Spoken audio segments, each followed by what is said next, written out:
வணக்கம் உறவுகளே. வாழையில வாசலில வைக்கையில வாழை மரம் வாசலில வைக்கையில வம்புல தயமாச்சான் வாழ்க்கை நடத்த ஆசை வச்சான்.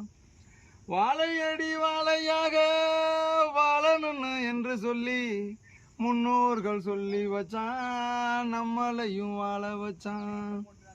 அன்பு உறவுகளே, இப்போ நம்ம நிற்கிறது வாழை தோப்பில் நின்றுக்கிட்டு இருக்கோம்.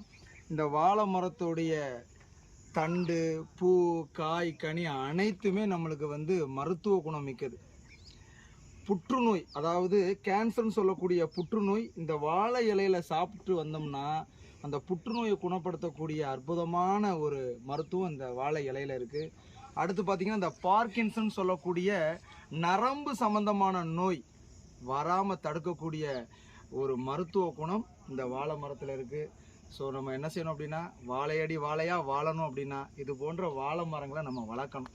நன்றி, வணக்கம் உறவுகளே.